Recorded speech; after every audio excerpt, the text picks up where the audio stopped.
그 다음에 제9분 하나의 상은 상이 없음. 하나의 상은 상이 없음. 이렇게 했어요. 수보리가 어떻게 생각하느냐? 수다원이 능히 내가 수다원과를 얻었다 하는 생각을 가지겠느냐? 이런 식으로 나가는데, 여기까지를 가만히 더듬어 보면은, 처음에 부처님의 깨달음의 문제, 설법의 문제, 그리고 금강경의 문제, 전부 금강경으로부터 나왔다고 했죠. 금강경의 문제, 이런 것들을 한번 반야로서 비춰보았습니다. 비춰보니까 있을까 없을까? 없어요. 없는 걸로 합시다.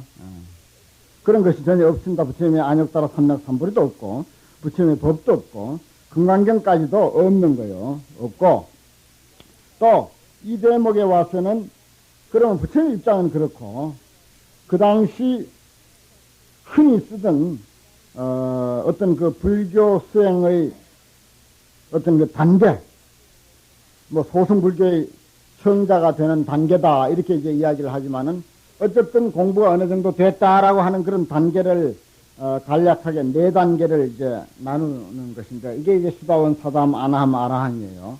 뭐 큰 스님, 작은 스님, 무슨 스님 나눌 수도 있겠죠. 그러나 이것은 더 말할 것 없이 어떤 실체가 있는 게 아닙니다. 또 대승불교에 와서는 52위 점차를 이야기하고 있어요. 능엄경이나 화엄경 같은 데 보면 우리가 수행을 해 나갈 때마다 그 단계를 매깁니다. 그래서 52단계가 있어요. 맨 처음에 믿음이 이제 충실할 때 믿음도 10단계가 있고, 믿음이 충만해지면 그 다음에 안주하게 된다. 그 다음 10신 다음에 10주가 있어요. 참고로 여기 이제 소승 4단계가 이야기되니까 대승에서 보통 이제 불교 교리상으로 우리가 수행해 나갈 때 그 단계를 참고로 한번 적어 보도록 하겠습니다. 52위라 그래요. 52위.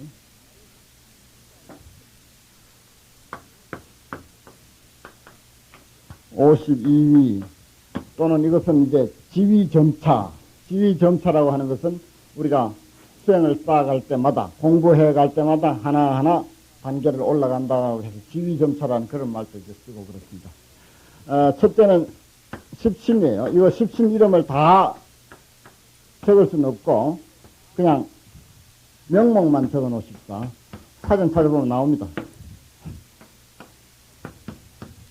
십신, 십주, 십행, 뭐죠, 그 다음에? 십패양.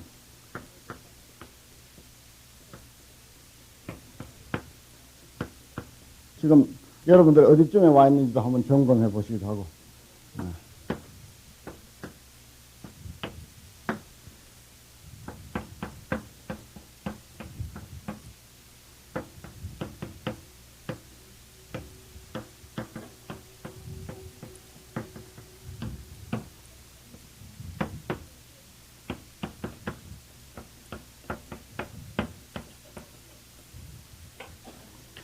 십신, 십주, 십행, 십회형, 십지, 등각, 묘각.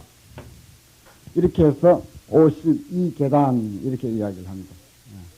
그러니까 믿음도 여러 가지죠. 불교를 우리가 믿는다 하지만은 각자 다르잖아요. 사람마다 그 믿는 성질이 다르고 깊이가 다르고 방향이 다르고, 저 10가지 믿음도 10가지를 나눴지만 사실 10가지가 훨씬 넘을 것입니다.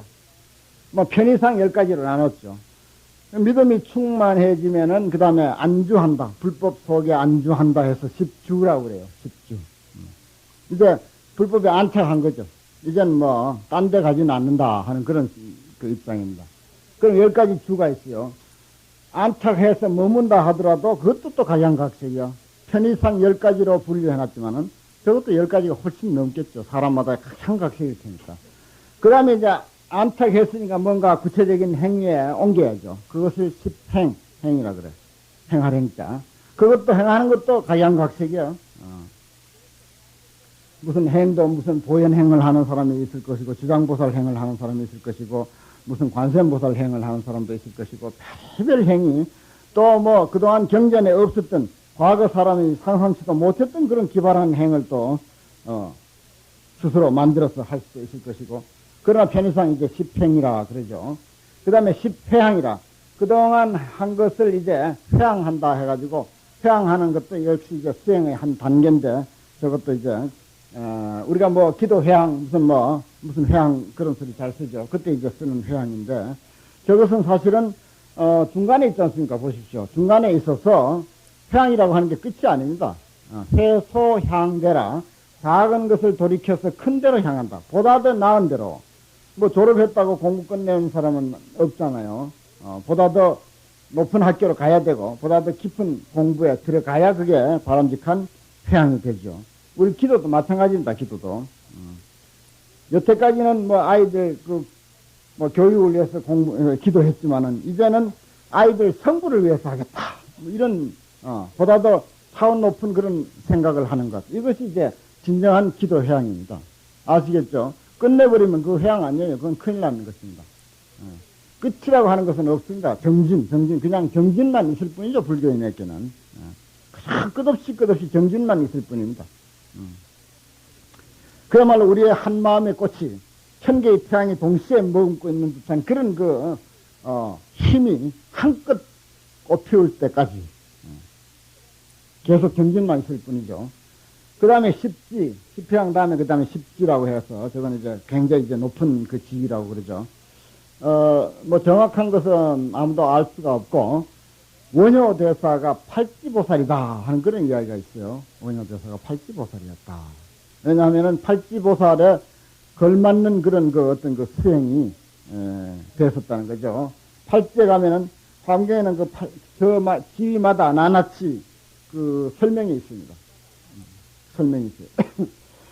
그래서 아마 십지에 가까운 그런 팔찌에 가까운 보살이 아닌가 그래요. 그 다음에 이제 십지까지 올라가면 등각은 같을 등자죠. 같다고 하는 것은 어디까지나 아직도 조금 부족한 할 때 같다고 하지 않습니까? 그래서 각과 같다, 각과 비슷하다, 등자가 그런 뜻입니다. 각하고 같다.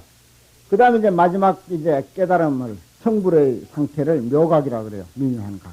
저 위에 불이 따로 있는 걸로 잘못 착각한 사람들이 있는데, 묘각이 불입니다. 불을 묘각이라 그래요. 묘각, 마지막 그 불지위를 묘각이라고 이렇게 합니다. 이렇게 해서 이제 이곳은, 소승교리에서는 이런 걸 잘 쓰질 않습니다. 불교가 발달하고 또 가장 그 정리가 다 잘 됐을 때, 체계화 잘 됐을 때, 말하자면 우리의 그 수행 계기가 물론 천차만별이고, 또 일초지기 열애지 하는 사람도 있어. 한 번 뛰어서 바로 열애의 지위에 올라가는 그런 경우도 있어요. 또 있지만은, 그러나 뭐 대체적인 그런 그 경우를 생각해서 이렇게 52 단계를 그렇게 이제 늘려 놓았죠. 지금 뭐 화엄경을 촬영 중이라고 한 말씀을 했는데, 화엄경에 그 선조동자가 53선지식 찾아가죠. 거기에 53선지식이라고 하는 것이 처음에 문수보살이 나오고 마지막에 문수보살이 나오고, 문수보살이 2번 나와. 결국은 52이야. 그러니까 저거하고 딱 맞아 떨어지는 것입니다. 그것도 참 저것을 표현한 것입니다. 53선지식을 찾아간다고 하는 것이 한 선지식을 만날 때마다 한 계단 나아가는 그런 이야기예요. 그래, 그것은 이제 화엄경의 3분의 1에 해당되는 입법 계품의 그런 부분만을 영화화하는 것이고, 고은씨가 그걸 소설로 했고, 화엄경 전체는 물론 아니죠. 한 부분만을 가지고 그렇게, 그 한 부분이 선제동자라고 하는 그 젊은 청년이 그 수행을 쌓아가는 그 과정을 아주 그 재밌게 그렇게 그렸기 때문에, 그래, 그것을 많이 이제 그 화엄 살림이라고 해서 화엄경을 강설할 때는 되게 그 부분을 많이 합니다. 선제동자가 53선지식 찾아가는 그걸 많이 하고, 그 앞에 부분은 뭐 강원에서, 우리 스님들이 강원에서 이제 전문적으로 공부할 때나 하고 그렇죠. 거기에 53선지식이라고 하는 것, 바로 그것은 52계단을 한 계단 뛰어 올라가는 그런 것을 이제 그리고 있다. 이렇게 보아지는 것입니다. 그래서 저것이 이제 불교에서 가장 잘 정리된 우리의 수행 점차.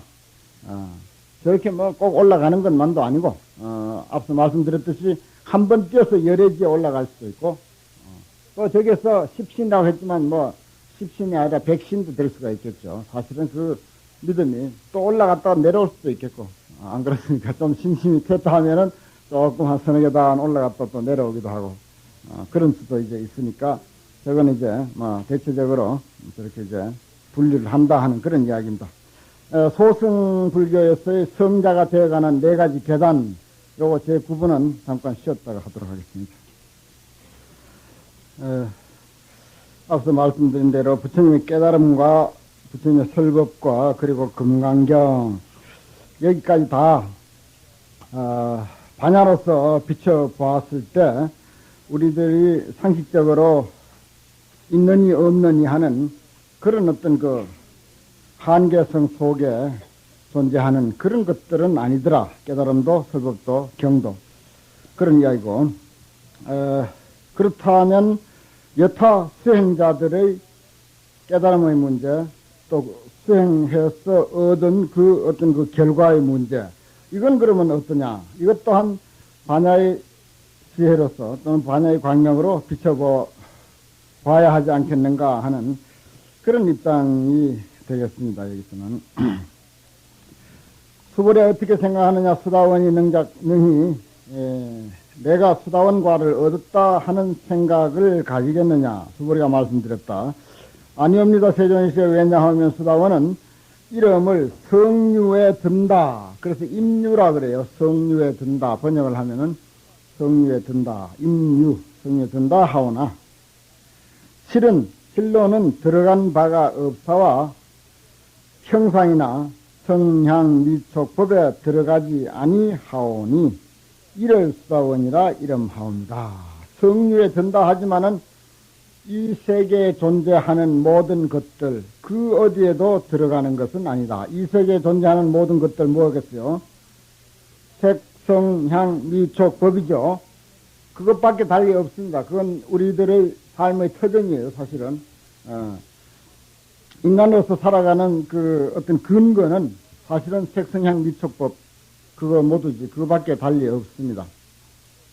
거기에 이제 우리가 이 비설 심리를 가지고 이제 굴러가는 거죠, 사실은. 그런데 그 어디에도, 들어가는 것은 사실은 아니다. 그래서 들어가는, 성류에 든다고는 하지만은 들어가는 것이 아닌 관계로 이것을 수다원이라고 감히 할 수가 있다. 그렇다면은 이름이 성류에 든다라고 했는데 들어가는 것이 아니다 했으니까 이 또한 반야의 광명으로 비춰본 것입니다. 그러니까 수다원의 단계가 어느 단계인지 모르겠어요. 저 10신쯤 된지 그건 이제 알 수가 없고, 또 저 10신, 10주, 10팽, 10회양, 10지 등간 묘각이 사실은 저게 가설입니다. 가설. 예를 들어서 여기가 지금 3층인데 3층까지 올라오는 그 계단이 있는데 저 계단은 만들기 나름인 것이지, 요즘 뭐 승강기는 계단 하나도 없잖아요. 그냥 타면 되잖아. 사실은 가설이에요. 그러니까 저런 것들도 사실은 이렇게 이미 어떤 존재하는 그런 성질의 것은 아닙니다. 또 이 소승 사화라고 하는 것도 역시 그런 성질은 아니에요. 이미 어떤 형태가 있고, 그래서 거기서 우리가 한 계단 한 계단 거기에 올라가고 또 올라가고 뭐 이렇게 집 계단을 올라가듯이 그렇게 올라가는 것은 아니다 하는 것입니다. 그런 게 아예 존재치가 아니에요. 사실은 있는 게 아닙니다. 그러나 그렇게 편의상 가설을 해둘 뿐이다 하는 이야기죠. 그 다음도 마찬가지입니다. 수보리가 어떻게 생각하느냐? 사다함이 능히 내가 사다함과를 얻다 하는 생각을 가지겠느냐? 수보리가 말씀드릴 때 그 다음 단계죠. 사다함은 아니옵니다. 세존이시여. 왜냐하면 사다함은 이름이 일왕래, 한 번 왕래한다. 또는 일례, 왕자를 없애고 그냥 일례라고도 해요. 일례라고 하오나 실로는 오고 가는 바가 없사오니 이를 사다함이라 이름합니다. 말인적은 한 번 오고 간다라고 했지만은 사실은 오고 가는 게 아니다 하는 그런 이야기입니다. 그러니까 이것 또한 풀어버리는 것이죠. 반야의 광명으로 비춰보니까 오고 가는 것도 아니야. 그 자리지. 그냥 그 자리야. 그 자리란 말도 어쩔 수 없어서 하는 것이지 사실은 한 발짝도 옮기지 아니한 그 자리라고 하는 것입니다. 지난 시간에 경을 가지고 이야기할 때 충분히 이해되리라고 생각이 듭니다. 경의 그 실체가 무엇을 가지고 이야기를 한다 하는 그것을 두고 생각하면 알 수가 있겠죠. 우리의 생활 속에서 하루 동안 일으키는 온갖 마음의 현상들, 의식의 작용들, 그것이 좋은 생각이든 좋지 않은 생각이든 분별하지 할 게 아니라, 설사 좋은 생각이라 하더라도 좋은 생각을 몇 번 했고, 몇 단계까지 올라갔다. 이것이 어디 있겠어요? 그게 어디 있습니까? 지금까지 아침에 일어나서 지금까지 한 것이 아무것도 없잖아요. 마음속에 그 많은 것을 일으켰지만 뭐 남아있는 게 하나도 없잖아요. 없어야 되는 것입니다. 없어야 또 할 수가 있는 거죠. 그 다음 삶이 또 연결됩니다. 마찬가지로 여기서 우리가 수행을 쌓아가지고 이런저런 단계를 가설을 하기는 했으나 이것은 실제 하는 것은 아니라는 사실입니다. 없어요. 없는 것입니다. 그걸 알아야 돼요. 그렇다고 해서 전혀 수행의 어떤 상태가 전혀 없느냐 하면 그건 또 아닙니다. 없는 가운데 분명히 또 수양이 되고 마음의 그 깨달음과 또는 어떤 수행의 한 단계 한 단계가 얼마든지 또 있고 52계단뿐만 아니라 또 4계단뿐만 아니라 얼마든지 더 많은 계단이 또 있습니다. 있는 것을 어떤 유형한 고정된 실체적인 그런 것으로 있는 것으로 알아서는 안 된다 하는 그런 이야기죠. 그러니까 여기서 금강경은 상을 없애는 그런 가르침이기 때문에 또 상을 있는데 없애는 게 아니라 알고 보면 본래 없는 것을 파악하는 것에 불과합니다. 파악하는 것에 불과하죠. 그래서 상을 없애기가 어쩌면 좀 쉬워요, 사실은. 어제인가 이야기했죠. 상을 없애는 거. 어제 그저께인가요? 본래 자기 것인데 내가 뭐 상 낼 게 어디 있겠는가? 사실은 알고 보면은 본래 상이 없는 거예요. 없도록 되어 있어. 그걸 파악하면은 상을 없애기가 쉽습니다. 상은 분명히 있는데 그걸 내가 수양에 의해서 또 내 어떤 노력에 의해서 또 내 깨달음에 의해서 그것을 하나하나 제거해 간다. 이건 어려울 것 같아요. 또 불교의 가르침이 그런 가르침은 아닐 것입니다. 절대 그런 가르침은 아니에요. 원리적으로 본래 없는 상인데 본래 없는 상을 파악하기만 하면은 없어지는 것입니다. 그래서 파식망상 필부도 소개를 했죠. 알고 보면 망상을 쉬지 않을래야 쉬지 않을 수 없다는 거. 상을 쉬지 않을래야 쉬지 않을 수 없다는 거. 상을 안 제거하기 싫어도 저절로 제거된다고 하는 상태. 이게 이제 상을 없애는 길이지, 상은 분명히 있고 그 하나하나 치워나가는 그런 이야기는 아니라는 것입니다. 금강경에서 무상으로 종을 삼는다, 상 없는 것으로서 근본 취지를 삼는다라고 하는 그 말이 있는 상을 하나하나 없애는 게 아니라는 사실이죠. 본래 근본을 알고 보면 상이 본래 없다는 거. 그런 의미입니다. 그래서 저런 52단계나 여기에서 4가지 단계나 다 본래로 있는 게 아니라는 사실입니다. 있는 게 아닌데 거기서 가설을 하게 된 것이죠. 그 다음 또 수보리가 어떻게 생각하느냐. 아나함이 능히 생각하기를 내가 아나함과를 얻었다 하겠느냐. 아나함과는 이제 여기서 또 오지 않는다. 불례라고 그렇게 이제 해석을 해요. 불례. 수보리가 말씀드렸다. 아니옵니다 세존이시여. 왜냐하면 아나함은 이름을 오지 않는다 함으로는 불례 아니 불자 올렸다. 오지 않는다 하오나 실은 오지 아니함이 없사오니 이 까닭에 아나함이라 이름하옵니다. 오지 아니함 그것이 없다 이 말입니다. 잘못 새기면 또 오지 아니함이 없으니 하는 것은 그럼 계속 온단 말로 해석되면 안 되죠. 오지 아니한다고 하는 그것이 없다 이 말입니다. 역시 그 세 번째 단계죠. 그 다음에 소승 사과 중에서 네 번째 마지막 단계. 수보리가 어떻게 생각하느냐. 아라한이 능히 이런 생각을 하기를 내가 아라한도를 얻었다 하겠느냐. 수보리가 또 말하기를 아니옵니다 세존시여. 왜냐하면 실로 법이 없음이 이름이 아라한이옵니다. 세존시여. 만약 아라한이 생각하기를 내가 아라한도를 얻었다 하오면 곧 아상과 인상과 중생상과 수자상에 집착함이 되옵니다. 여기서 마지막으로 이제 결론적으로 맨 처음에 금강경에서 제기했던 문제, 바로 사상. 그 사상을 여기서 한번 이렇게 짚고 넘어가는 거죠.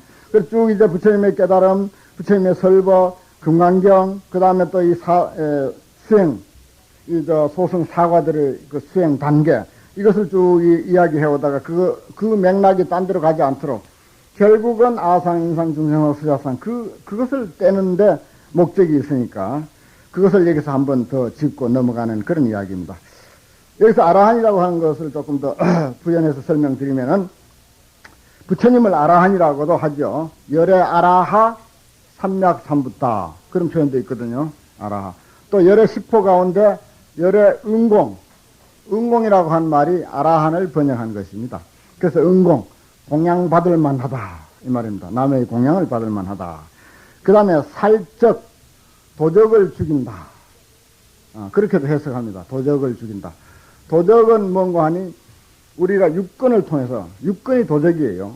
육근을 통해서 우리의 진성을 전부 도적질해가 보면 보는 대로 들으면 듣는 대로 이렇게 쫓아다니는 그 일 자체가 우리의 본래 가진 순수한 마음을 잃어버리는 일이 된다. 그러니까 기도나 참선은 뭡니까? 그런 바깥으로 흩어지는 우리의 마음을 전부 안으로 걷어들여서 내 자신의 진성을, 내 자신의 보물을 지키는 일이에요.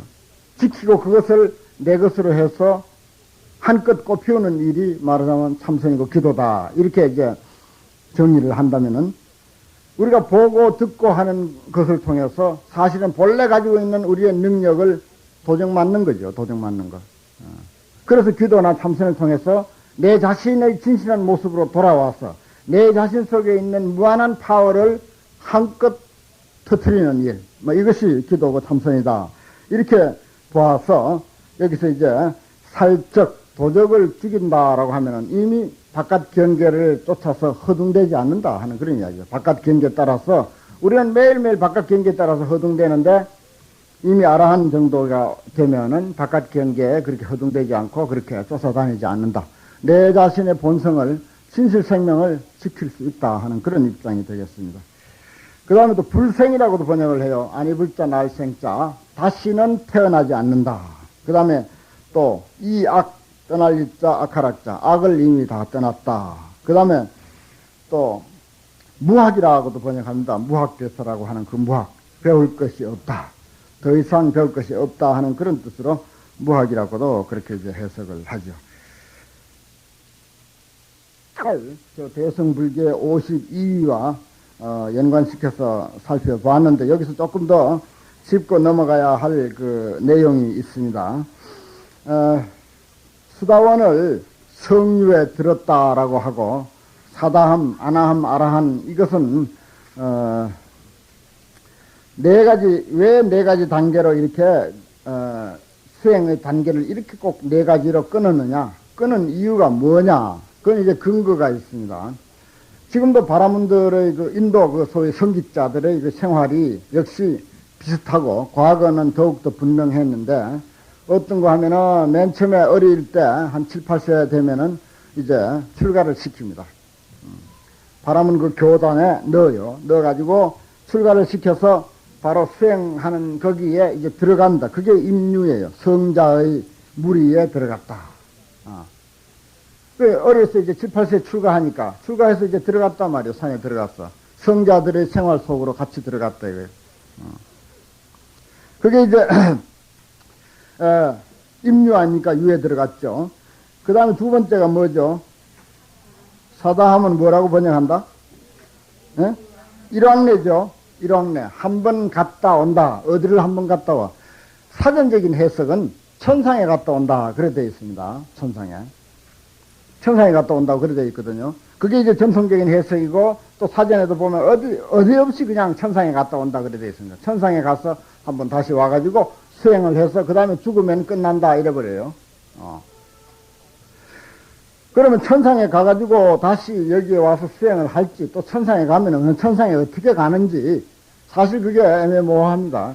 그러나 해석상에는 이제 천상에 간다라고 되어 있고 또 출가한 그 세계를 출가한 성자들의 세계를 그것을 아직 성자는 아니라 하더라도 성자의 길을 가는 사람들의 세계를 말하자면은 천상이다 이렇게도 표현하는 거예요. 천상이라 해도 상관없죠. 사실 우리가 뭐 세상에서 복잡하게 그렇게 살다가 어떻습니까? 여기 뭐 우리 불광사만 와도 반천상에 온 것 같잖아요 벌써.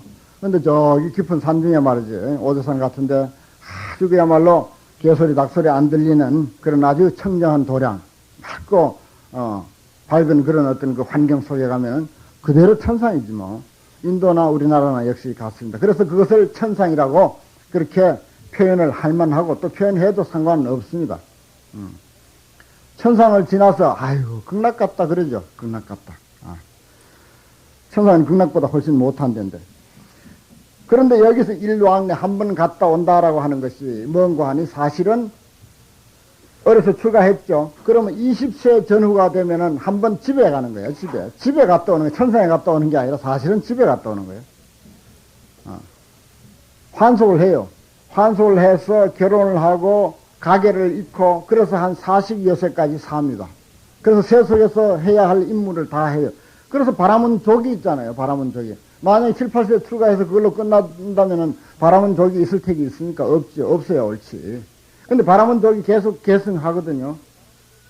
그러면 20세 전후에서 40세 전후까지 다시 세속 생활을 계속하는 것입니다.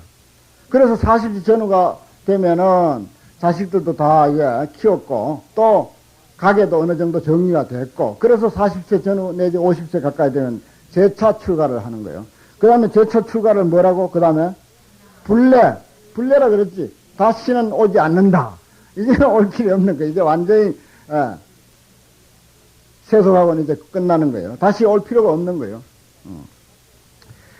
그런 관례에 따라서 이 네 가지 단계를 나눈 것입니다. 안 그러면 네 가지 단계 굳이 나눌 이유가 없어요. 여기는 52위로 나눠져 있지 않습니까?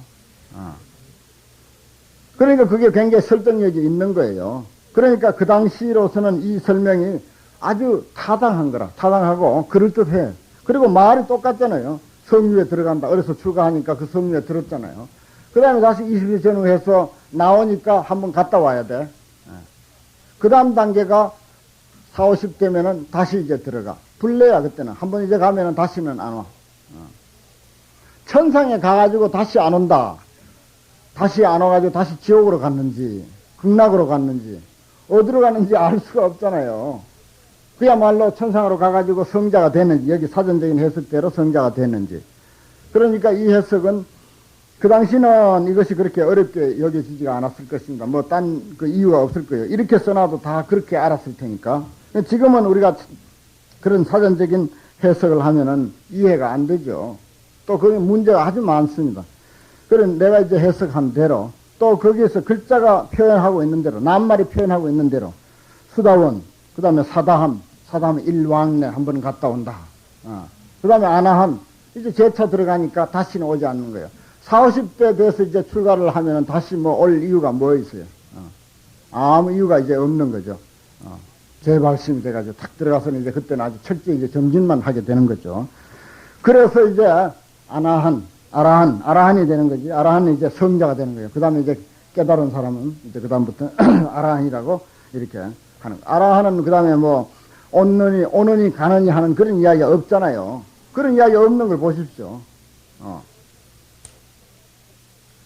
그러면 태어나서 누구는 아라한이 되고 누구는 말이죠 수다원이 되고 그래서 누구는 가지도 않고 누구는 막 갔다 와야 되고 천상에 갔다 와야 되고 그것도 안 맞지 않습니까? 예, 그것도 영 안 맞아요. 누구는 아라한이면 아예 가느니 오느니 소리도 없고 누구는 막 사다 하면니까 한번 갔다 와야 된다고 갔다 와서 다시 닦아야 된다고 이런 게 또 안 맞고 그렇습니다.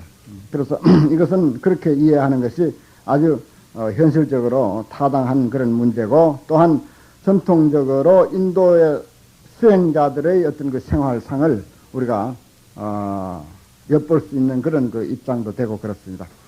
저기 기억나시는지 모르겠습니다만 그 햇세가 쓴 십달타 보면은 그 과정을 그대로 밟고 있습니다. 거기에 소위 주인공은 서가모니를 그대로 주제로 하고 있어요. 서가모니를 주제로 하고 있는데 서가모니는 갔다 오고 다시고 그런 일이 없는데 거기에 주인공 십달타는 보면은 갔다 옵니다. 사회 갔다 와요. 처음에 출가했다가 다시 사회 가가지고 장사를 잘 하죠. 그 사람 보면은. 장사를 잘 해가지고 굉장히 그 돈도 벌고 이제 그렇게 하죠. 그래가지고 나중에 이제 그 강가에서 그야말로 깨달음을 성취하는 그런 그 과정을 이제 그리고 있는데 그게 여기에 인도 그 바라문들의 그 관례입니다. 관례. 의뢰의 그 과정을 밟게 되어 있는 거예요. 그러니까 그 사정을 잘 아니까 거기에 맞춰서 그 틀에 맞춰서 그 시달타를 썼던 것이고, 또 그것은 여기에 이야기하고 딱 맞고, 또 바라문들의 그 생활상, 현재 생활상도 역시 그러니까 거기에 또 딱 맞고 이제 그렇습니다. 그렇게 그런 입장으로도 우리가 이해를 해 둘 필요가 있다 하는 그런 이야기입니다. 그 다음에 이제 다른 일반인들의 수행 네 가지 과위의 문제를 이제 이야기했잖아요. 소승불교에서 성자의 네 가지 단계를 객관적으로 다뤘습니다. 그런데 하나하나 열거할 때마다 무엇이라고 수다오이라고 할 게 없습니다. 사다함이라고 할 게 없습니다. 아나함이라고 할 게 없습니다. 뭐 열의 응공이라고 할 게 없습니다.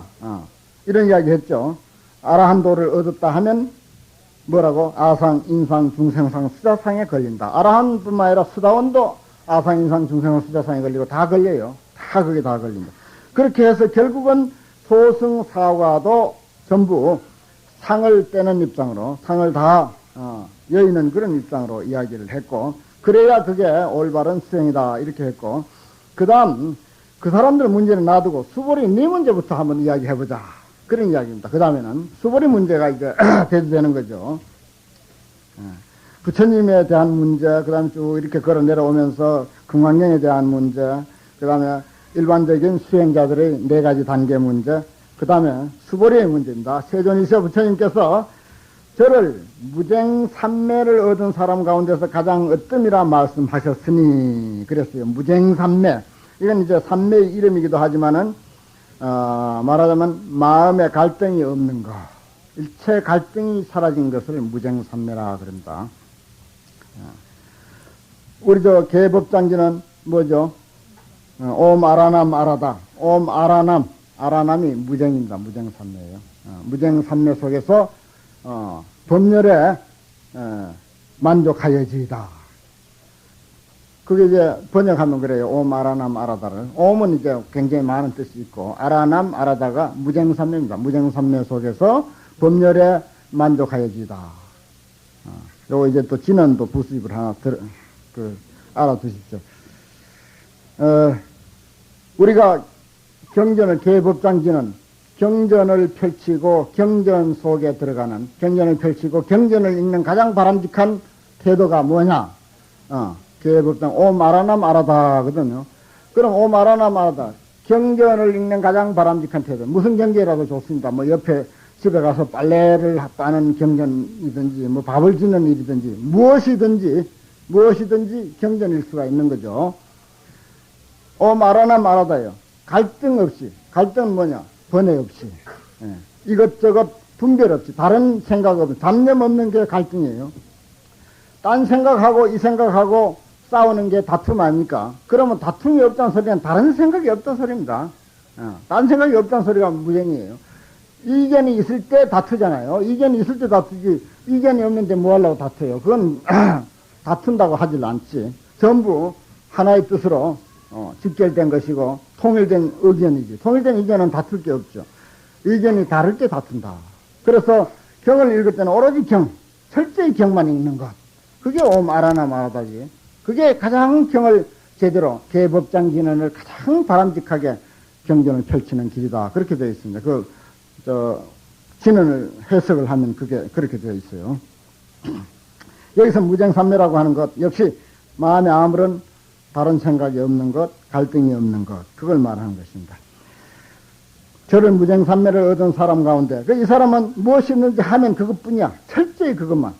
철저히 그것만. 우리는 그게 잘 안 되지 않습니까? 앉아 있는데도 어디 뭐 언제 돌아다니고 그게 이제 잘 안 되는 것이 무쟁삼매를 못 얻어서 그렇죠. 그런 사람 가운데서 가장 으뜸이라 말씀하셨으니 이는 욕심을 여인 제일의 아라하니라 하심이옵니다. 욕심을 여인 제일의 아라하니라. 욕심이 있으니까 다툼이 있는 거다. 그렇게도 이제 볼 수가 있겠네요. 세존이시여, 그러하오나 저는 욕심을 여인 제일의 아라한이라는 생각을 하지 않사옵니다. 그동안 부처님의 깨달음, 부처님의 설법, 금강경의 문제, 그 다음에 소승사과의 문제, 이걸 전부 상을 떼는 입장으로 나왔는데 수보리 당사자의 문제 역시 뭡니까? 아라한이라는 생각, 욕심을 여인 제일의 아라한이라는 생각을 하지 않사옵니다 하는 이 말이 바로 사상을 깨는 입장입니다. 똑같이 금강경 어디 가나 반야로 비추었을 때 상이라고 하는 건 존재하지 않는다. 상이 있으면 반야가 아니다. 사상이 있으면 반야가 아니다. 그런 입장입니다. 그게 아주 통일이 되어 있어요. 처음부터 끝까지 맥락이 쭉 그렇게 흐르지 않습니까? 처음부터 우리가 쭉 봤지만 늘 같은 뜻입니다. 그래야 제대로 우리의 진실 생명이 빛을 발하는 거죠. 반야의 생명이 빛을 발한다. 그런 입장입니다. 제일의 아라한이라는 생각을 하지 않습니다. 생각했다면은 그거는 이미 아상, 인상, 중생상, 수다상에 걸리니까. 세존시여 제가 만약 내가 아라한 도를 얻었다고 생각한다면 세존께서는 곧 수보리에게 아란나행을 즐기는 자라고 말씀하시지 아니했을 것입니다. 아니했으려면 수보리가 실로 행하는 바가 없사오므로 아란나행을 즐기는 자라고 이름하셨습니다. 행하는 바가 없사오므로 줄 건 없어요. 그게 이제 수보리 문제에 대한 결론입니다. 수보리 문제에 대한 결론.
또 아라한이라는 생각을 하지 않사옵니다. 그것도 수보리 문제에 대한 결론이고, 제기하고 결론 맺고 제기를 하고 결론 맺고 전부 형식이 그렇게 되어 있죠. 경을 보는 하나의 그 안목이고 하나의 그 요령이 되겠는데, 제기하고는 결론을 맺습니다. 여기서 아란나행이라고 하는 것은 적정행, 아주 고요한 행, 또 무쟁행, 여기서 이제 다툴 정자를 써서 다툼이 없는 행을 아란나행이라고 그러고, 또 적정처를 아란나라 그래요. 아란나 하면 그냥 행자를 붙이지 말고 아란나 그 자체만으로도 고요한 곳, 또 다툼이 없는 곳. 그래서 사차를 정사를 아란나라고 그렇게 부릅니다. 적정처, 고요해야 돼요. 고요해야 됩니다. 고요한 곳이라고 하는 그런 뜻으로 아란나라고 그러고, 또 그런 행을 적정행이라고 그러고 무쟁처라고 그러고 그러죠. 그런데 참 그렇지 못하는 경우가 많죠. 무쟁, 다툼이 없는 곳이라 했는데 꼭 양림으로 서로 다투기도 하고 혹은 시끄럽기도 하고 그런가 봅니다. 그 이제 수보리에 대한 문제의 결론은 바로 그겁니다. 수보리는 아란나행을 가장 잘 즐기는 사람 중에 제일이다. 부처님이 그렇게 인정하는 이유가 뭐겠어요? 사실은 아란나행을 행하지만은 행하는 바가 없기 때문에 부처님이 그렇게 인정하지. 행하는 바가 있으면은 에이 저놈 상쟁이, 저 못난 놈 상쟁이 하고 이렇게 아마 부처님이 수보리를 그렇게 좋게 취급하지 않았을 것입니다. 그러나 정말 수보리는 상 없이 아란나행을 행하되 정말 상 없이 행하니까, 상 없이 행하는 것, 그것이 바로 아란나행이고, 그래서 부처님이 또 인정을 하신 것이고, 그런 거죠. 그러니까 부처님이 아마 말씀하시지 아니 했으련만 수보리가 실로 행한 바가 없으므로 수보리는 부처님이 아란나 행을 즐기는 자라고 이름하십니다. 이렇게 이제 말씀하시겠습니다. 그 다음 제10분 정토를 장엄함이라. 요것은 이제 수보리 문제를 한번 열거를 했으니까 부처님이 과거 자신의 수행, 그럼 금생에 깨닫고 설법하고 하는 것은 과거 전번에 이야기가 있었고, 그러면 내 과거, 그건 내 과거는 현재 수보리하고 비슷할 테니까 수보리 문제만 들춰가지고 이야기하기가 또 그렇잖아요. 그러니까 그럼 내 과거 이야기를 한번 해보자. 자신의 과거 수행에 대한 얻은 것이 과연 있느냐, 상이 있느냐 없느냐, 이 문제입니다. 부처님께서 수보리에게 이르셨다. 수보리가 어떻게 생각하느냐? 열애가 옛적에 연등불 회상에 있었을 때 법에 얻은 바가 있었겠느냐? 이 연등불은 어떻습니까?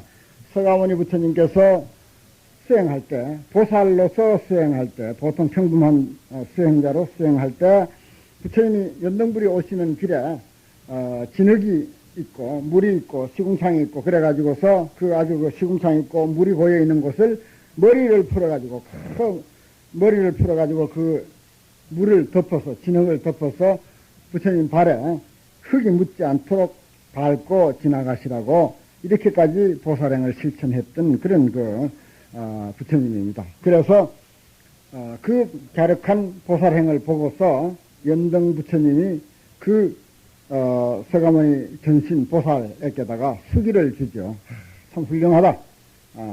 성자를, 지혜로운 자를, 그리고 깨달은 자를 이렇게 위하는 그 보살행. 너는 반드시 가비라국 석가족으로 태어나서 그때 아마 출가 수행해서 성도할 것이다. 그래서 성불할 것이다. 라고 하는 그런 수기를 연등불로부터 받게 되죠. 그래서 연등불에게 수기를 받은 그런 이야기입니다. 그래서 이 문제가 이제 서가모니의 그 과거 이력으로서는 아주 쟁쟁한 이력이니까 이것 한번 그러면 들춰서 생각해 보자 하는 것이죠. 법에 얻은 바가 있었겠는가 하고 스스로 물었습니다. 그러니까 수보리가 이제 그 금강경의 그 취지, 또 금강경의 그 흐름에 맞게, 아니옵니다. 세존이시여, 여러께서는 연등불 회상에 계실 때 법에 있어 실로 얻은 바가 없사옵니다. 법에 있어 실로 얻은 바가 없사옵니다. 수기까지 받았는데, 그 보살행을 통해서 부처가 된다고 하는 인정까지 받았는데 없다고 하잖아요.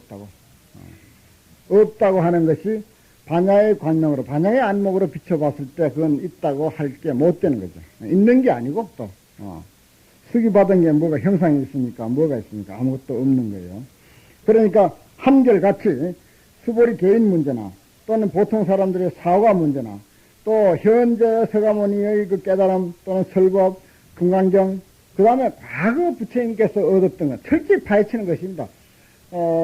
그 당시 부처님과 제자와의 관계에서 생각할 수 있는 것들, 다는 아니겠지만 하여튼 중요한 그런 문제들을 다 들춰가지고서 낱낱이 이것은 아니다.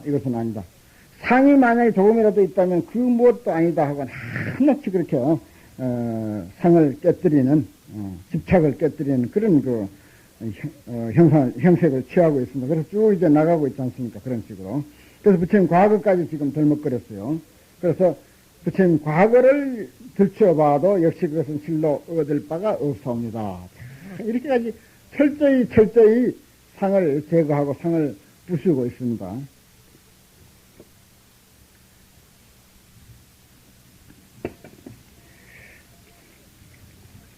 그 다음에 이제 부처님 과거 문제는 이제 끝났고, 그 다음에 정토 당음에 대한 문제입니다. 이게 이제 32분으로 이렇게 나눠져 있지만 또 거기서 사실 많이 좀 쪼개져야 돼요. 32분도 꼭 너무 적절하거나 그렇진 않고, 그래서 나는 내 나름대로 이렇게 쪼갰습니다. 수보리가 어떻게 생각하느냐? 보살이 불국토를 장엄한다고 하겠느냐? 사실 불국토를 장엄하는 것은 뭐가 한다? 보살이 하는 거죠. 깨달은 사람이, 성자가, 훌륭한 사람이 있음으로써 그 국토를 장엄하는 것이지, 국토에 산천이 아름답고 무슨 뭐 빌딩이 높고 해서 그 국토를 장엄하는 것이 아니다. 정말 국토를 제대로 장엄하는 것은 사람이다 하는 것입니다. 마찬가지로 어떤 모임도 그 모임의 기금이 얼마냐, 뭐 사무실이 얼마나 뒷가번쩍하냐, 이게 문제가 아니고 요는 사람이에요. 요는 사람. 어디 없이 다 그렇습니다. 사람만 있으면 그까짓 거 뭐 땅 수만 평도 문제가 없어요. 염려할 필요가 없습니다. 요는 사람 키우는 게 제일 문제입니다. 이건 꼭 어디 보고 하는 소리 같네. 사람 키우는 게 제일 문제예요. 정말 부처님 국토를 장엄하는 것은 보살이지 딴 게 아니라고요. 건물이 아니고 산천초목이 아니에요. 전번에 1호부패 때 그런 이야기 했던가요? 누가? 불국토를 장엄하는 것은 보살이다. 여기에 불토를 장엄하는 것은 보살이라고 하는 이야기는 더 말 그대로 상식화된 것이고, 그 얘기를 지금 여기 하려고 하는 것이 아니고, 그거는 의뢰이 그렇게 알고 있는 것인데, 불국토를 장엄하는 것이 보살임에 틀림이 없는데, 보살이 불국토를 장엄한다고 생각하느냐? 아니옵니다. 세존이시여. 왜냐 하면, 보살이 불국토를 장엄하면 곧 장엄이 아니고 그 이름이 장엄이옵니다. 이 말입니다. 그러니까 이 말 속에는 여기는 보살이 불국토를 장엄하는 그것도 한다고 하는 상이 있어서는 진정한 장엄이 못 된다 하는 그런 차원이에요. 그럼 그 전에 우리가 이해해야 할 것은 내가 조금 언급했던 바로 불국토를 부처님을 장엄하는 것은, 이 세상을 제대로 장엄하는 것은 사람다운 사람이 장엄하는 것이지 절대 건물이나 무슨 뭐 국토나 땅이나 무슨 뭐 그걸 가지고 장엄하는 게 아니라는 사실입니다.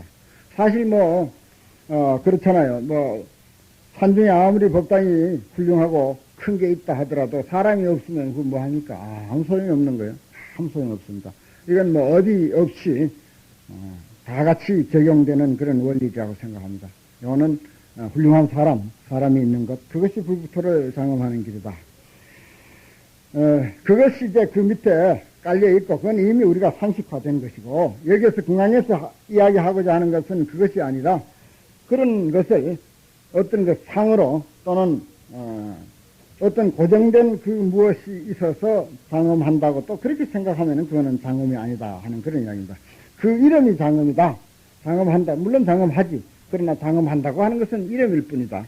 실제 있어서 장엄하는 것은 지혜의 안목으로 비춰볼 때 없다 이거예요. 지혜의 안목으로 비춰보면 텅 비었어. 온 개공이야. 몸도 마음도 텅 빈 것이 바로 지혜의 빛이죠. 지혜의 빛. 지혜의 빛으로 비춰볼 때 몸도 마음도 텅 빈 것 아닌가. 온 개공 아닌가. 온이 다 비춰본다.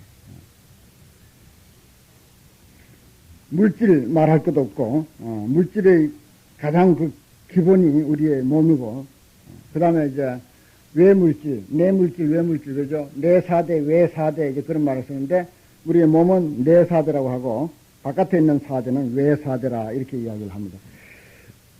그런 모든 것들이 사실은 텅 빈 것, 그게 이제, 물론, 당장에 우리 눈에는 그런 것은 아니지만은, 그러나, 사실은 본질적으로, 우리야 그렇게 안 보인다 하더라도, 그렇게 돼 있는 걸 어쩌느냐, 이 말입니다. 본래로 그렇게 돼 있는 거, 본래로 텅 비어 있는 것을 어쩌겠느냐, 이거예요. 그러니까 본래 사실이 사실대로 부처님이 파악하고, 본대로 이야기하는 거예요. 억지로 있는 것을 없애는 게 아닙니다, 이건. 있는 것을 없애는 건 부처님 잘못이죠. 부처님 눈에 분명히 그렇게 비쳤기 때문에, 그렇게 보이기 때문에 그대로 이야기하는 것이죠. 그리고 그렇게 보일 때 비로소 진정한 삶이 거기서 이제 전개된다는 것이죠. 정말 반야의 삶이, 부처와 보살의 삶이 거기에서 비로소 이제 펼쳐진다 하는 것입니다.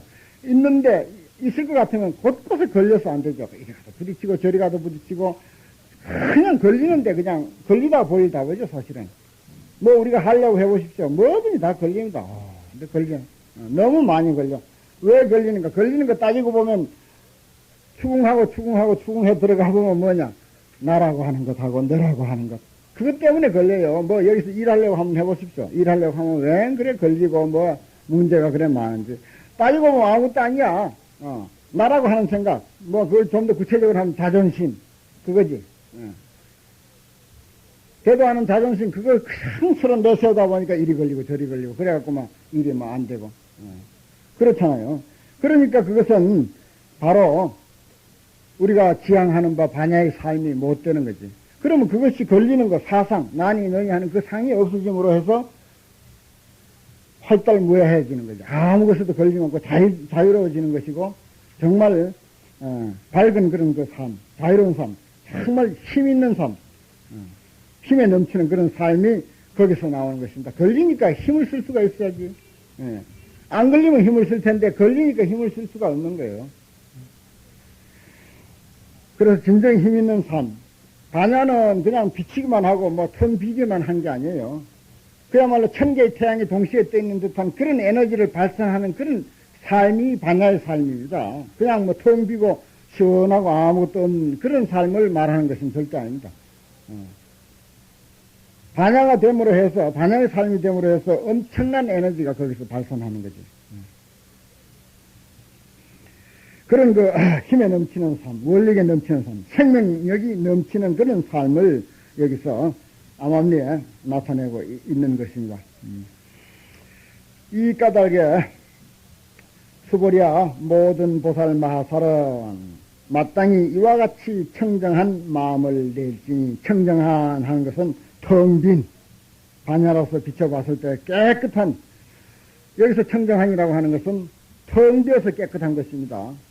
청소 잘해서 깨끗한 그런 깨끗한 게 아니에요. 그러면 청소한 그 시체 물은 어디 갔어요?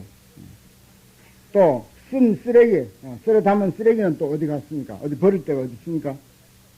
버릴 데가 없잖아요. 버려봤자 그 국토인데.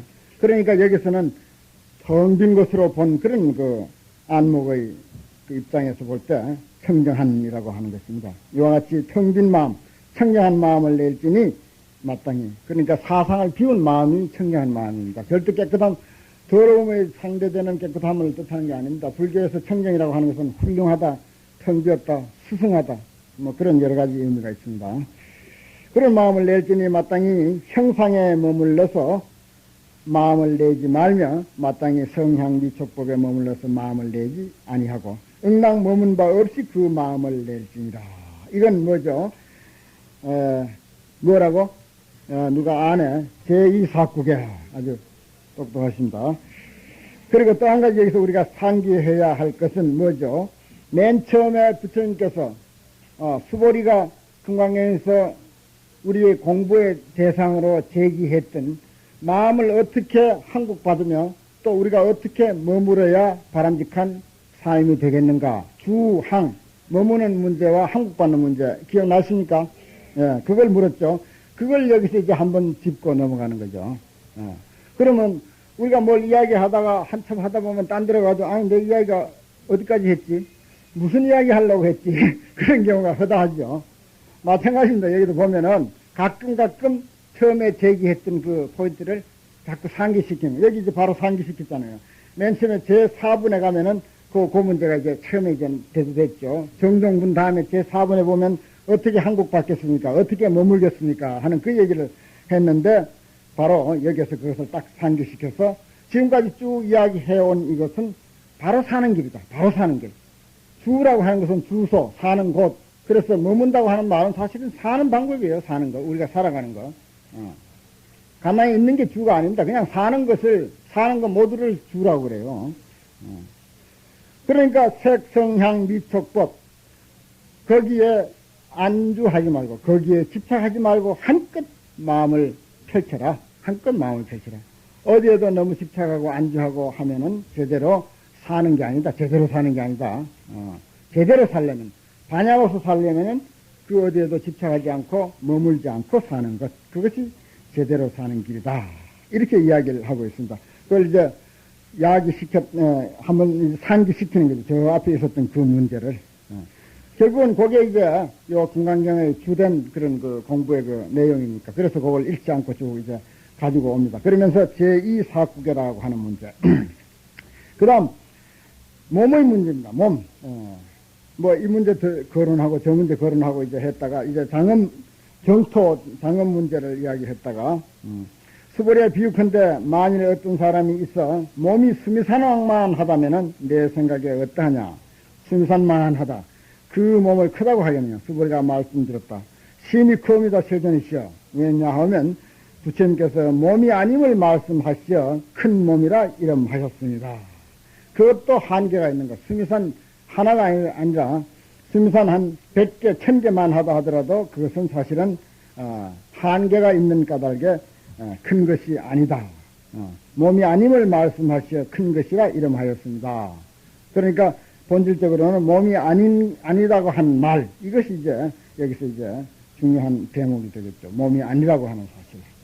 그러니까 몸이 아니라고 하는 것은 뭐 우리 상식에 맞는 그런 몸이 아니라는 말이 아니라 바로 지혜의 빛으로 비쳤을 때 이것은 어떤 실존하는 또 고정불변하는 어떤 그것이 아니다. 사실은 텅 빈 것이다. 몸도 마음도 텅 빈, 온 개공, 몸도 마음도 텅 빈 그런 상황. 그것은 작은 뭐 오척 단구든 아니면 수미산만한 그런 큰 몸이든 공이 똑같이 그렇게 이제 한계가 있는 까닭에 몸이 아니다 하는 그런 이야기를 여기서 한 번 더 짚고 넘어갑니다. 그래서 오늘은 다시 거슬려 올라가 보면 몸의 문제 제2사국에서 최초 제기했던 삶의 문제 그걸 이제 했고 그 다음에 불토를 당금한다고 하는 거 그거 아주 여러 가지 의미가 많이 포함되어 있죠.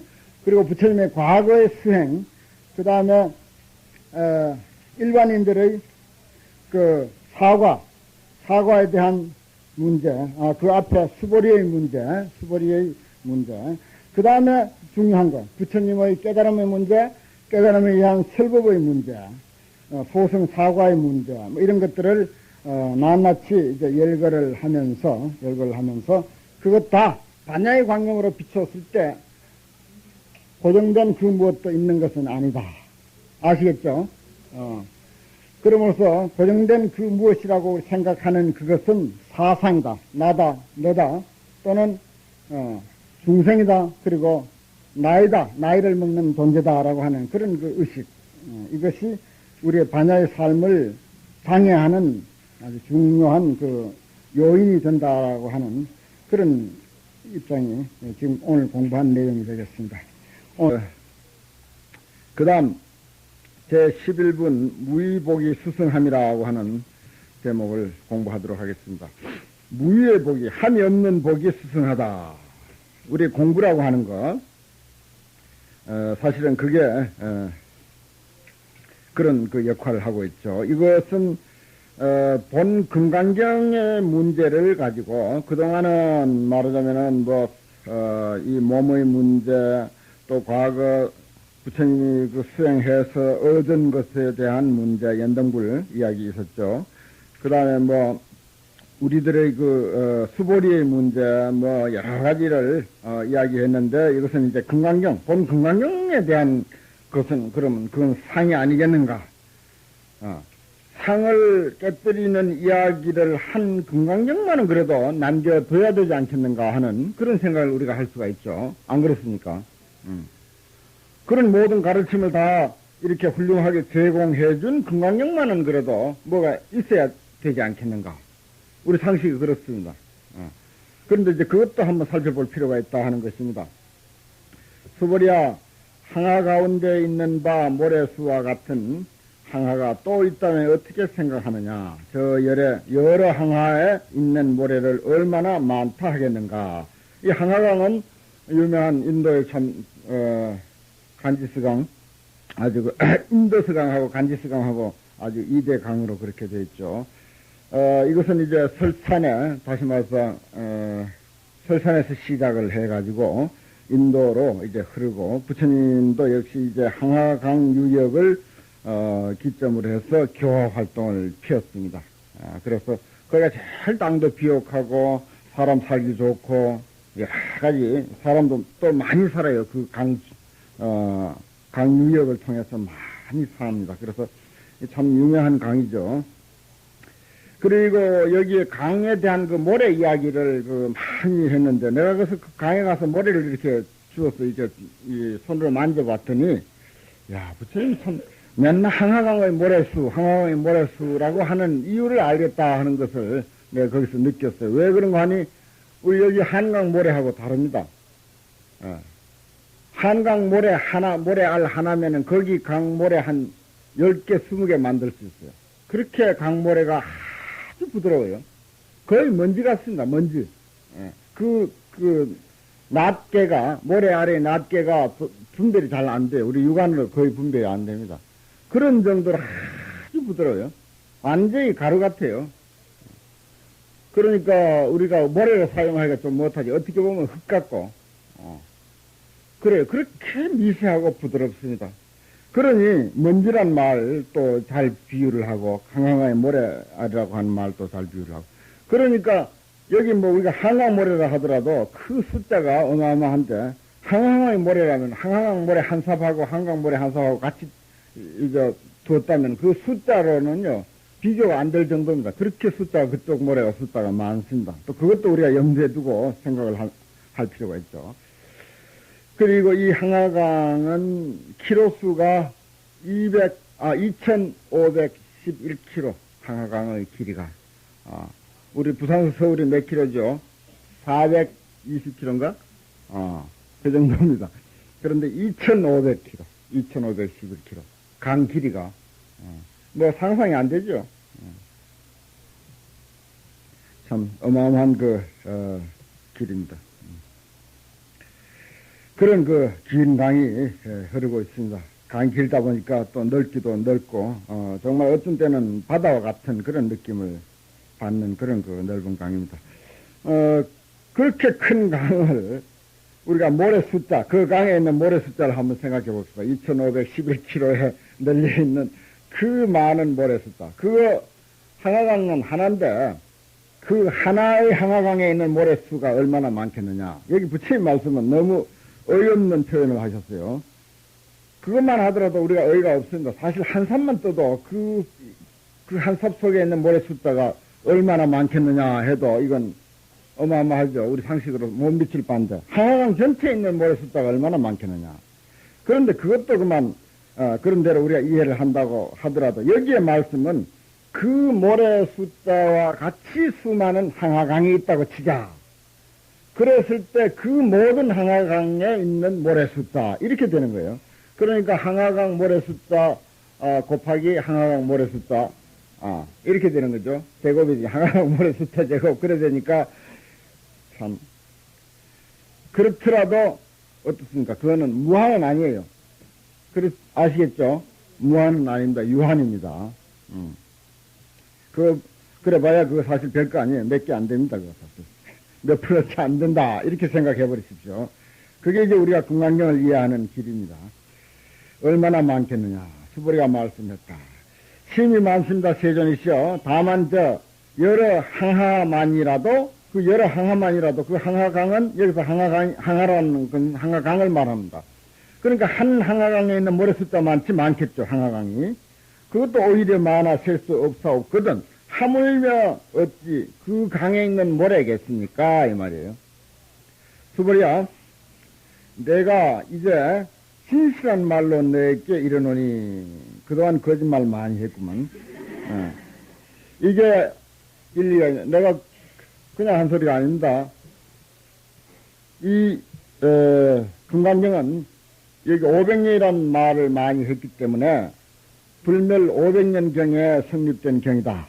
이렇게 봅시다. 그렇게 이야기하죠. 교리 공부에서. 또 그게 일리가 있어요. 그리고 이것은, 어떻습니까? 부처님께서, 일생 동안 설하신 경전으로 우리가 전부 부처님께서 그러니까 800년 동안의 그 대승경전 전체를 교리 발달사적인 입장에서 본 것이나, 부처님께서 말하자면은 일생 동안 그 800년 동안 만들어진 모든 경전을 부처님의 80생에 그런데 그걸 또 알고 보면 50년간이죠. 49년 설법이라고 하니까 그 49년 안에다 전부 몰아넣어서 부처님 일생에다가 전부 연결시킨 것이나 사실은 그게 비슷합니다. 비슷해요. 아주 유사해요. 사실은. 그 800년 동안 발달된 그 경과 부처님의 그 49년 동안 설하신 그 점차 차례가 전번에 언제 조금 말씀드렸지만 아주 그 비슷합니다. 그런 것이나 사실은 거의 같은 것이고, 또 이것이 그 불멸 후 500년 경에 설해졌다라고 그렇게 우리가 봤을 때, 그동안 말하자면은 금강경이 설해지기 이전의 내용들은 공리공론에 떨어지고 교단 중심, 어떤 승단 중심, 또 출가자의 중심의 그런 어떤 그 불교, 부처님의 본래의 그런 그 마음은 그런 게 아니었습니다. 어떤 특정인에게만 해당되는 그런 가르침을 편 것이 아니에요. 그 부처님의 본래의 의미가 상실된 그런 그 어떤 그 부파 불교가 너무나도 이렇게 세상에 널리 퍼져 있으니까 이건 본래 부처님의 사상이 안 맞다 해가지고 새롭게 일어난 운동이 대승불교 운동이죠. 그러니까 과거 그 아한경 이야기는 사실은 거짓말이 많습니다. 그걸 내가 거짓말이라고 표현을 안 하죠. 또 경전에서도 거짓말이라는 표현은 안 하고 뭐라고 한다고? 방편이라고 그렇게 하잖아요. 방편이라고. 방편이라고 표현을 합니다. 그 부처님이 그걸 확인한다고 법화경에서 물어서 확답을 받았다고 했죠. 내가 그동안 거짓말을 했다고 하겠느냐 하니까 사리불이 펄쩍 뛰면서 아닙니다. 부처님이 어떻게 거짓말이라고 하실 수가 있습니까? 그것은 방편을 하신 말씀입니다. 그러면서 이야기했죠. 호랑이 왔다라고 하는 말이 사실은 그게 거짓말이지만 그거 누가 거짓말 했다고 아무도 하질 않잖아요. 어린아이 울음을 달래기 위한 것이지 그게 무슨 거짓말이냐. 거짓말하고는 성질이 전혀 다르죠. 밖에 호랑이 왔다. 그건 거짓말이 아니에요. 방편이지. 그동안 아한경, 소승경전의 말씀은 사실은 방편의 말씀입니다. 그래서 이 말이 왜 여기 등장됐겠습니까? 이제 진실한 말로. 그러면 그동안은 진실한 말을 안 했다 이야기예요. 방편의 말씀을 많이 했다. 그걸 엿볼 수가 있습니다. 그렇게 알아야 돼요. 너에게 이러니 만약 선남자 선녀인이 있어서 저 항하 모래수의 삼천대천세계에 가득 찬 칠보를 모래수의 삼천대천세계입니다. 여긴 또 가득 찬 칠보를 가지고 보시에 쓴다면 얻을 바 복이 많겠느냐. 저 앞에도 비슷한 비유가 나왔죠. 수보리가 말씀드렸다. 심이 많습니다. 세전이죠. 부처님께서 수보리에게 이러셨다. 만약 선남자 선녀인이 있어서 이건 이제 금강경의 문제를 다루겠다 이랬죠. 이 경 가운데서 내지 사국에만이라도 이 경 전체거나 아니면 사국에만이라도 그렇습니다. 만이라도 받아지니고 다른 사람을 위하여 말해준다면 그 복이 앞에 말한 복덕보다 나으리라 수승하리라 그렇습니다. 그래 금강경의 그 복이 그와 같이 수승하다 하는 것입니다. 이제 복 짓는 방법을 이제 아셨죠? 정말 어떻게 하는 것이 복을 제대로 짓는다. 뭐예요, 그러면? 어떻게 알았다는데, 알았죠 하니까 대답을 했는데 뭡니까? 이것도 우리가 연구 과제입니다. 사실 연구 과제예요. 뭡니까? 한번 대답해봐요. 틀려도 상관없어요, 그까짓 거. 어차피 틀리는 대답인데 뭐. 어차피 틀릴 대답인데 그거 뭐 틀렸다고. 뭐예요? 응? 법보시가 무량하다. 또 법보시가 복을 제일 많이 짓는다. 그 다음에 법을 전하는 거. 여기에 그러니까 금강경이 복이 제일 수승한 길을 밝혔잖아요. 그죠? 또 물법. 그 다음에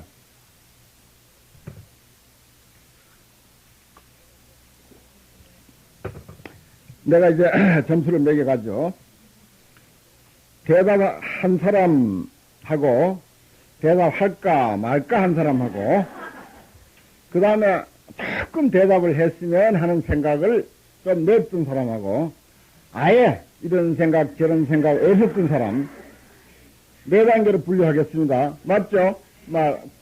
또 좀 더 미세하게 나누면은 좀 이제 더 크게 나눌 수도 있겠지만은 전혀 생각이 없었다. 나는 그거하고는 관계는 아니다. 이런 사람하고 그 다음에 조금 그래도 생각을 일으켰던 사람 그 다음에 대답할까 말까 나도 해볼까 한 사람 그 다음에 마지막 네 번째는 대답한 사람 이렇게 이제 나눠주는데 제일 점수 나은 사람은 아예 생각 안 한 사람. 왜냐? 금강경 무상으로 종을 삼으니까 아니, 나는 그렇게 알고 있어요. 이건 내가 아는, 여러분들은 또 달리 평가하십시오. 예. 아이, 스님, 나는 그렇게 생각 안 하고, 난 내 나름대로 내 소견이 있습니다. 좋습니다. 자기 소견이 있어야지. 금강경은 내가 알기로는 무상이야. 상이 없다면은, 한 생각도 일으키지 않는 게 그런대로 우리 짐작에 무상이 아닐까, 이 생각을 하고 있습니다, 나는. 그 사람이 제일, 이제, 점수를 많이 받은 거예요. 몇 점. 그 다음에, 조금 생각을 일으켰던 사람은, 그럼 벌써 마이너스, 이제, 점수. 벌써 까먹기 시작하는 거야, 그때부터. 그 다음에, 야, 나도 대답해볼까. 나도 아는 게 있는데, 한 사람은 많이 이제, 거의 그거는 이제 60% 까먹은 거지, 그 정도는. 그 다음에 대답한 사람은, 잘 주면 한 10점. 잘 주면 한 10점. 그래도 빵점 주기는 그렇잖아요. 아니, 말은 맞아요. 말은 맞지만, 말만 맞았지, 뜻은 안 맞으니까. 뜻은 안 맞으니까. 말은 맞았지, 뜻은 안 맞다는 말씀 아시겠죠? 예, 말은 맞아. 어디 말 가지고 어디 말장난 하자는 게 아니잖아요. 뭔가 이런 것을 통해서 저 깊숙한 어떤 세계, 그야말로 상이 없는 세계, 조금이라도 우리가 의식을 이렇게 가라앉혀가지고, 거기에 뭔가 조금이라도 좀 맛을 들이려고 하는 것. 이게 우리 금강경 공부의 목적입니다. 뭐, 교리 복잡하게 다 외우고 알아가지고 어디 가서, 뭐 학교에 가서 교리 가르치자고 하는 게 아니지 않습니까? 그런 교리도요, 사실은 금강경의 진수의 맛을 좀 조금 드리고, 느낌이 가지는 사람이 교리를 자신있게 이야기할 수 있습니다. 그렇지 않고 교리만 다들 외운 사람은요, 이 교리가 이렇게 설명하면 맞는가. 그냥 외운 것을 그냥 배내에 놓은기처럼 그렇게 하지, 자기 것이 안 나와요. 그러니까 불교 공부가 어렵다고 하는 것은 이런 공부, 이까지 금강경 이거 짧고, 글자도 얼마 안 되고 교리도 별거 아니에요. 그렇지만 무상의 진짜 맛을 조금이라도 본 사람, 이게 어려운 것이거든. 그러니까 그것을 조금이라도 느끼려고 하고 느껴서 맛을 좀 본 사람은 교리 설명을 해도 참 자신있게 합니다. 왜냐? 종지에 밝으니까. 근본 어떤 취지를 그 나름대로 캐치하고 있으니까 거기에 입각해서 이렇게 설명돼야 되겠다 하는 걸 아는 거예요. 이 교리도 이렇게 설명돼야 옳다. 만약에 이렇게 설명 안 되면 그건 부처님 잘못이다. 이렇게 자신감이 생깁니다. 그게 이제 종지에 박다 하는 그런 표현을 쓰거든요. 우리 공부하는데. 종지. 근본 뜻에 맞다.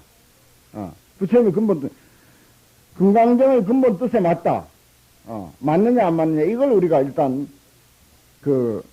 염두에 두고 또 그것은 맛을 좀 드리고 어떤 기도를 통해서든지 참선을 통해서든지 아니면 금강경을 다 펼쳐놓고 한 글자도 안 읽고 가만히 금강경 명상에 젖어 들어보는 거야. 그 금강경 선이지 금강선이지. 금강선 아주 좋네. 금강선. 금강선에 젖어 들어보든지 그러면은 뭔가 그 맛을 좀 느낄 거라.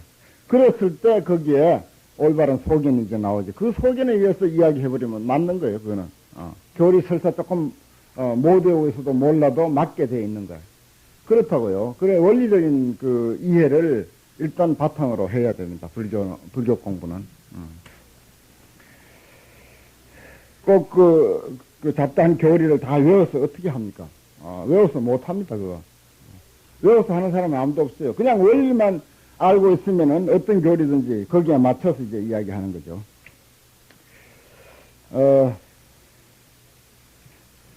참으로 여기 복덕이 제일 좋다. 복을 최고로 짓는 길. 그러니까 아무 생각도 일으키지 않았던 분이 한 분이라도 계신지는 모르지만은 그분이 그야말로 가장 복 잘 짓는 길을 그런 대로 좀 아는 분이다. 이렇게 이제 결론을 내리고 넘어가겠습니다.